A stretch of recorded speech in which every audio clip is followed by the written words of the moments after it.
Assalomu alaykum, hurmatli tinglovchilar. Bugun biz sizlar bilan Mirzo Ulug'bek davrida ilm-fan va ta'limning taraqqiyoti to'g'risida suhbatlashamiz. Bizga ma'lumki, Mirzo Ulug'bek hazratlari 1394-yil tavallud topgan. 1409-yilda Samarqand taxtiga o'tiradi va 1449-yilgacha 40 yil hukmronlik qiladi. O'zining hukmronlik yillarida tarixda o'chmas iz qoldirgan bu alloma juda ham ko'p ilm-fan taraqqiyoti, fanlarning rivojlanishiga ulkan hissa qo'shdi. Ayniqsa 1417-yilda Buxoroda, 1420-yil Samarqandda, 1433-yil G'ijduvonda va boshqa bir qancha shaharlarda ilm madrasalari qurildi. O'sha paytdagi madrasalar hozirgi universitet darajasida turgan.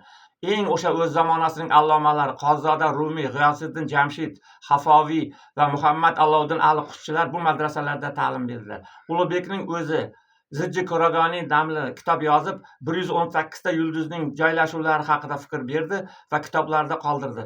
Va hozirgi zamon taqvimiga, kalendariga solishtiradigan bo'lsak, atiga 1 minut 2 sekund farq qiladi. Bu esa ulug' bobomizning ilm-fan taraqqiyotiga buyuk hissa qo'shganligidan dalolat beradi. Butun Yevropa olimlari, dunyo olimlari Ulug'bekning qilgan xizmatlarini katta e'tirof etib, undan juda ko'p kitoblardan bilimlar olib, undan ko'p narsalarni o'rganmoqda.